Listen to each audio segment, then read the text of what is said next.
እና ታዲያ ሙስሊሞች እንዳለ ገሃነም ነው የሚገቡት ማለት ነው? ምንም ጥርጥር የለውም። ዮሐንስ ወንጌል ምዕራፍ 3 ቁጥር 16 ላይ በእርሱ የሚያምን የዘላለም ሕይወት እንዲያገኝ ልጁን ልኳል። በእርሱ የሚያምን የዘላለም ሕይወት እንዲኖረው እንጂ እንዳይጠፋ እግዚአብሔር አንድያ ልጁን እስኪሰጥ ድረስ ዓለሙን እንዲወዷል።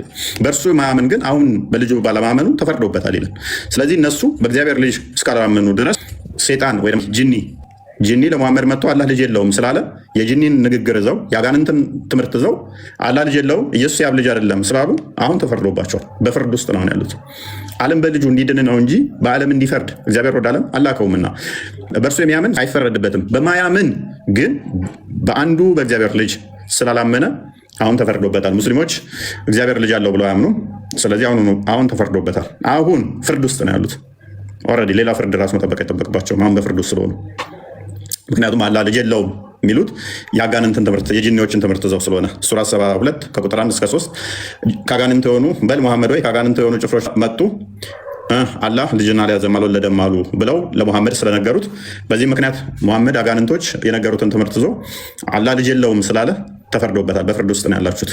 ኦኬ፣ እኔ አሁን መጽሐፍ ብቻ እያነበብኩ ነው ያለሁት እና መጽሐፍ ብቻ መልስ ይሰጠኛል? ለእኔ መጽሐፍ ቅዱሶች ያ ይሰጣል። አብሶሉትሊ እኛ ምን እናምናለን? መጽሐፍ ቅዱስ ትርጓሜ ያስፈልገዋል። በእርግጥ መተርጎም ትርጓሜ ያስፈልገዋል። ነገር ግን እንደ ሙስሊሞቹ አይደለም። ኛ ከሙስሊሞቹ በመቶ እጥፍ የትም ምን ላይ ስንሰጠው የሆነ ሰንበዲ እንደዚህ ብሎ አብራርቷል፣ ሰንበዲ እንደዚህ ብሏል እያልን ትናንትና የመጡትን እየጠቀስን አይደለም። እኛ መጽሐፍ ቅዱስ በራሱ በቂና ምላሽ መስጠት እንደሚችል ስለምናምን፣ ቁርአን ግን ምን ይላል? ግልጽና የተብራራው ነኝ ደጋግሞ ይላል። ቁርአን ደጋግሞ ግልጽና የተብራራው ነኝ አብራሪ አያስፈልገኝም ይላል። ግን ምንም ጥያቄ ቢጠየቅ አይመልስም ቁርአን። ሌላ ጠበሪ እንዲህ ብሏል፣ ቁርጦቢ እንዲህ ብሏል፣ ኢብን ከማል ጀውዚ እንዲህ ብሏል፣ ኢብኑ ተሚያ እንዲህ ብሏል፣ መሐመድ አብዱልዋሃብ እንደዚህ ብሏል፣ ኢብን ከሲር እንዲህ ብሏል፣ ጃለሌን እንዲህ ብሏል፣ ኢብን አባስ እንዲህ ብሏል። ትናንትና በመጡ ሙፈሲሮችና ትናንት ወዲያ በነበሩ ሊቃውንቶች በእነሱ ነው የቆመው ቁርአን። የኛስ መጽሐፍ ቅዱሱ ራሱ ግልጽ ነው፣ የተብራራ ነው፣ ግልጽ ነው። ግን ቁርአን መሐመድ ደግሞ ምንም ብሏል? ቁርአን ወይንም ለእኔ የተሰጠኝ አለ ከተውራት 7 እጥፍ ግልጽ ነው የኔ መጽሐፍ አለ። ከኢንጂል 2 እጥፍ ግልጽ ነው አለ። ከዘቡር ስንት እጥፍ ግልጽ ነው ቢል ጥሩ ነው? 200 እጥፍ የኔ መጽሐፍ ግልጽ ነው አለ። 200 እጥፍ የኔ ግልጽ ነው ብሎ ምንም ጥያቄ ሲጠየቅ ትናንትና የመጡ ሰዎች ናቸው ገና የሚያብራሩት። ግልጽና የተብራራ ነው 200 እጥፍ ምናምን ብሎ ትናንትና የመጡ ናቸው ገና የሚያብራሩት። ደጃል አለ ቁርአን ውስጥ የለም። ሶላት እንዴት ይሰገዳል? የለም። ኢሳ ተመልሶ ይመጣል፣ ደጃልን እንትን ይዋጋል፣ መስቀል ይሰብራል፣ አሳማ ይገላል። አንድ ጥቅስ አለ? የለም። በኢሳ ቦታ ማን ተመሰለ? የለም። የመቃብር ቅጣት ሽንት ዋነኛ የሚቀጡበት ነው። አንድ ጥቅስ አለ መቃብር ቅጣት የሚል? የለም። ሽንት የሚል አለ? የለም። የለም። ሀጅ እንዴት ነው የሚደረገው? እንዴት ነው ስርዓቱ? አለ? የለም። ቁርአንን ውጠዋል እንዴ?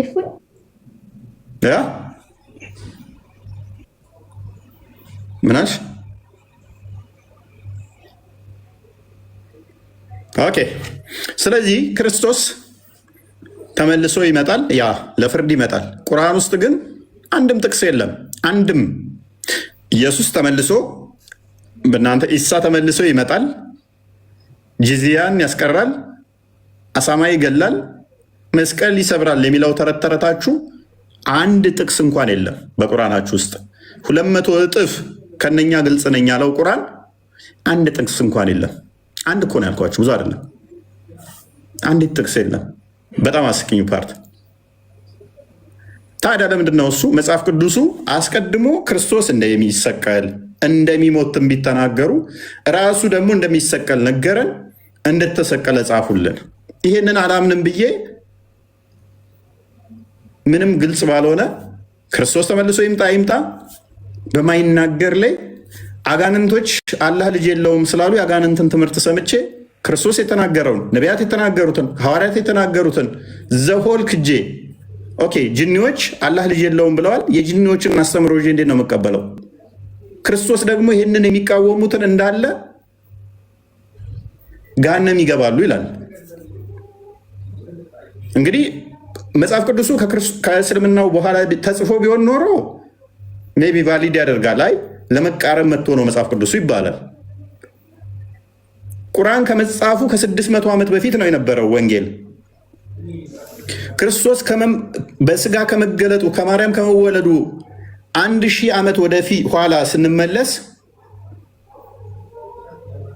ሜይ ቢ ክርስቲያን አንብበን ሰለሞን በጥበብ ላይ እንደዚህ ብሎ ነግሮናል። በእናታችሁ ይህን ክፍል አንብባችሁ ክርስቶስ ከተወለደ በኋላ የተጻፈ ሁሉ ነው ይመስላችሁ። እንደዚህም አይነት ትንቢት አለ ነው የምትሉት? አስቀድሞ የታየው ትንቢት የተነገረው ክርስቶስ እንደሚመጣ ክርስቲያን አለ? ይህንን ላንብብላችሁና ብዬ ነው መጀመሪያ። ያ እንግዲህ ክርስቶስን የሰቀሉበት ምክንያት ምንድን ነው ብለን ነው እስካሁን ስንነጋገር የነበረው። እሱ ምንድነው? በዋነኛነት አራቱም ወንጌላት ላይ ምንም በማያሻማ ሁኔታ የተቀመጠው ምንድነው? የእግዚአብሔር ልጅ ነኝ ስላለ ነው። ለምሳሌ እዚህ ጋር የዮሐንስ ወንጌል ምዕራፍ 19 ከቁጥር 6 ጀምሮ ያለውን ቃል አንብብላችሁ። ጲላጦስም እነሆ ሰውየው አላቸው። የካህናት አለቆችና ሎሌዎች ባዩትም ጊዜ ስቀለው ስቀለው እያሉ ጮሁ። ጲላጦስም እኔስ አንዲት በደልስ እንኳን አላገኘሁበትም፣ እናንተ ወስዳችሁ ስቀሉት አላቸው ይላል። ሉክ እናንተ ወስዳችሁ ስቀሉት ብሎ ጲላጦስ አሳልፎ ሰጣቸው ማለት ነው ኢየሱስን። አይሁድም መልሰው እኛ ሕግ አለን፣ እንደ ሕጋችን ሊሞት ይገባዋል፣ ራሱን የእግዚአብሔር ልጅ አድርጓልና አሉት። ለምንድን ነው ሊሰቅሉት የፈለጉት? ራሱን የእግዚአብሔር ልጅ ነኝ ብሎ ስለተናገረ ማለት ነው። ይህንን ነቢያቶች አስቀድመው ተናግረው ነበር። የእግዚአብሔር ልጅ ነኝ ብሎ ክርስቶስ እንደሚሰቀል ትንቢት ተናግረው ነበር። እርሱ ክርስቶስ የእግዚአብሔር ልጅ ስለሆነ በኋላም በስጋ ሲገለጥ አይሁዶች እንደሚሰቅሉት እንደሚገሉት ተናግረው ነበር። እነማ ነቢያቶች በሙሉ ለምሳሌ ሰለሞን፣ ቅዱሳን ሰዎች ነቢያቶች ተናግረው ሰለሞን ወደ 1000 ዓመት በፊት ማለት ነው ክርስቶስ በስጋ ከመወለዱ ወደ 1000 ዓመት የሚጠጋ በፊት ትንቢት እንዲህ ተብሎ ተናግረው ነበረ። ክርስቶስ ገና ሳይወለድ በስጋ ክርስቶስ ከመወለዱ ከ1000 ምናምን ዓመት በፊት አስቀድሞ ትንቢት እንዲህ ተብሎ ተናግሮለታል። ቀጥላ ያ መጽሐፈ ጥበብ ነው። መጽሐፈ ጥበብ ምዕራፍ 2 ላይ ከቁጥር 12 ጀምሮ ያለውን ቃል አንብብላችሁ እስከ ቁጥር 20 አንብቡትላችሁ። መጽሐፈ ጥበብ ምዕራፍ 2 ከቁጥር 12 እስከ ቁጥር 20 አንብቡት። እሺ ካላችሁ ምን ይላል? ኑ ጻድቁን እንግደለው፣ በእኛ ጭንቅና ጽኑ ሆኖብናልና፣ ስራችንንም ይቃወመናልና፣ ሕግ በማጣታችንም ያሽሟጥጣልና፣ የትምህርታችንንም በደል ይሰብካልና፣ እግዚአብሔርን ማወቅ በእኔ አለ ይላል፣ ራሱንም የእግዚአብሔር ልጅ ያደርጋል። ይሄ የተጻፈው ከ1000 ዓመት በፊት ነው። እሺ ክርስቶስ ከመወለዱ በስጋ ከመገለጡ ከ1900 ምናምን ዓመት በፊት ነው ጠቢቡ ሰለሞን የተናገረው። እግዚአብሔርን ማወቅ በእኔ አለ ይላል፣ ራሱንም የእግዚአብሔር ልጅ ያደርጋል። በዚህ ምክንያት ኑ እንግደለው ይላሉ ይላል። ከዛ ቀጥሎ ምን ይላል? ሕሊናችንም የሚዘልፍ ሆኖብናል፣ በመልኩም በእኛ ጭንቅ ሆኖብናል፣ አኗኗሩም ከሌላ ጋር አይመሳሰልም፣ መንገዱም ልዩ ነው፣ በእርሱ ዘንድም የተናቅን ሆነናል። ከርኩሰትም እንደሚርቅ ከመንገዳችንም ይርቃል፣ የጻድቃንንም መጨረሻ ያመሰግናል፣ እግዚአብሔርም አባቱ እንደሆነ ይመካል። ይሄንን ቅድም የዮሐንስ ወንጌል ምዕራፍ 5 ላይ ምን ብዬ አንብቤላችሁ ነበረ? እንግዲህ ሰንበትን ስለሻረ ብቻ አይደለም፣ ነገር ግን ደግሞ ራሱን ከእግዚአብሔር ጋር አስተካክሎ እግዚአብሔር አባቴ ነው ስላለ፣ ስለዚህ አይሁድ ሊገዱት አብዝተው ይፈልጉ ነበር። ይኸው ጠቢቡ ሰለሞን ይህን ቃል በቃል ከ1000 ዓመት በፊት ተናግሮ ነበር። እግዚአብሔር አባቱ እንደሆነ ይመካል። በዚህ ምክንያት ሊገዱት ይፈልጋሉ። ልቀጥልላችሁና ነገሩንም ቀዋሚ እንደሆነ እንይ፣ ከመልኩም የተነሳ የሚሆነውን እንመርምር። የእግዚአብሔርም እውነተኛ ልጅ ከሆነ ያድነው፣ ከሚቃወሙትም እጅ ይታደገው። ሊገድሉት ሲፈልጉ ሊገድሉት ሲያሴሩ መጽሐፍ ቅዱስ ላይ የማቴዎስ ወንጌል ምዕራፍ 27ን አነብላችኋለሁ። ሶሪ ብዣለሁ መሰለኝ። ያ የእግዚአብሔርም እውነተኛ ልጅ ከሆነ ያድነው፣ ከሚቃወሙትም እጅ ይታደገው። ቅንነቱንም እናውቅ ዘንድ በስድብና በመከራ እንመርምረው፣ ትዕግስቱንም በክፉ እንፈትነው። እንደ ቃሉ ረዳት የሆነው እንደሆነ የከፋና የተዋረደ ሞትን እንፍረድበት ብለው አይሁዶች እንደ ጠቢቡ ሰለሞን ተናግሩ። አንተ ይሄ እኮ ልክ ወንጌል ራሱ እኮ እንደዚህ አልገለጸው። ገና ክርስቶስ ከመወለዱ ከ1000 ዓመት በፊት የእግዚአብሔር ልጅ ነኝ ይላል። ሕሊናችንን ይወቅሳል። ሼምፉል ዴዝ እንፍረድበት፣ አዋራጅ ሞት እንዲሞት እናድርገው። ያድነው እንደሆነ እግዚአብሔር ልጅ ነኝ ማለቱ እኛ እንደዚህ አድርገን እንፍረድበት? ገና ሳይወለድ ክርስቶስ ከ1000 ምናምን ዓመት በፊት ትንቢቱ ተቀምጦ ነበረ። ይሄ ብቻ አንድ ሰው ጤናማ አይምሮ ካለው ይሄን ብቻ መርምሮ ይሄን ብቻ አንብቦ ክርስቶስ ላይ ምንም ደውት አይኖርበውም። ከዛ በኋላ ክርስቶስ ከመወለዱ ከመምጣቱ በፊት ከ1000 ኦልሞስት እንደዛ አካባቢ በምን አይነት ሁኔታ እንደሚገሉት ምን ብሎ እንደሚናገር ትንቢቱ ተቀምጦ ነበር። ክርስቶስ መጣ፣ እያንዳንዱ ተፈጸመ ትንቢቱ። ቀጥል።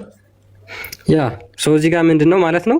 የእግዚአብሔርም እውነተኛ ልጅ ከሆነ ያድነው ከሚቃወሙትም እጅ ይታደገው እያለ ጠቢቡ ሰለሞን ከ1000 ዓመት በፊት በመጽሐፈ ጥበብ ተናግሮ ነበር ማለት ነው። ይሄ በቀጥታ በክርስቶስ ኢየሱስ ላይ ትንቢቱ ተፈጽሟል። ማስረጃ የማቴዎስ ወንጌል ምዕራፍ 27 ከቁጥር 40 ጀምሮ በደንብ ኃይለ ቃሉን ትረዱት ላንብብላችሁ። ክርስቶስ ኢየሱስ መስቀል ላይ ከወጣ በኋላ እንደዚህ ይሉት ነበር፣ ቤተ መቅደስን የምታፈርስ በ3 ቀንም የምትሰራ ራስህን አድን፣ የእግዚአብሔር ልጅ እስከሆንክ ከመስቀል ውረድ እያሉ ይዘባበቱበት ነበር። እንዲሁም ደግሞ የካህናት አለቆች ከጻፎችም ከሽማግሌዎችም ጋር እየተዘባበቱ እንዲህ አሉት፣ ሌሎችን አዳነ፣ ራሱን ሊያድን አይችልም። የእስራኤል ንጉሥ ከሆነ አሁን ከመስቀል ይውረድ፣ እኛም እናምንበታለን። በእግዚአብሔር ታምኗል፣ የእግዚአብሔር ልጅ ነኝ ብሏልና ከወደደስ አሁን ያድነው። ይቺ ቁጥር 43 ቃል በቃል ማለት ይቻላል መጽሐፈ ጥበብ ምዕራፍ 2 ቁጥር ስንት ተቀምጧል ማለት ነው? ቁጥር 13 ጀምሮ ተቀምጧል። የእግዚአብሔር እውነተኛ ልጅ ከሆነ ያድነው ከሚቋወሙት እጅስ ይታደገው ብለው ጠቢቡ ሰለሞን ይህንን ተናግሯል። ይሄው ትንቢቱ ተፈጸመ። እዚህ ጋር ትንቢቱ ተፈጸመ። የሰለሞን አባት ዳዊት ይህንን በላይ ሆኖ ከተናገራቸው ለምሳሌ አምላኬ አምላኬ ስለምን ተውከኝ፣ እኔን ከማዳን ከጩኸቴም ሩቅ ነህ እያለ የሚለውን ስለ ክርስቶስ ትንቢት ተናግሯል። ይህንን አሁን ያነበብኩላችሁ የማቴዎስ ወንጌል ምዕራፍ 26 ቁጥር 43ን ማለት ነው። ራሱም ደግሞ ዳዊት ምን ብሎ ደግሞታል? በእግዚአብሔርም ተማመነ እርሱም ያድነው፣ ቢወድስ ያድነው። ምን እያሉት ተዘባብተውበታል? ይሄን ቃል እየተናገሩ ተዘባብተውበታል ማለት ነው። አይሁዶች፣ ሙስሊሞች ለምን አትቀበሉ? ይህንን ክርስትና የነቢያቶችና የሐዋርያቶች ትምህርት ነው። ክርስትና ሐዋርያቶችና ነቢያቶች ተቀባብለው የሰበኩት ያስተማሩት ስለ ክርስቶስ ኢየሱስ የተናገሩት የተፈጸመበት ነው። ለምን አትቀበሉ? በጣም ይገርም እኮ ነው። በእናትህ አንተ ትንቢቱ እኮ የሆነ አሁን ብዙ ጊዜ የሚባለው እኔ ደረቅ ወንጌል ከሚባለው አንዱ ኢሳያስ ነው።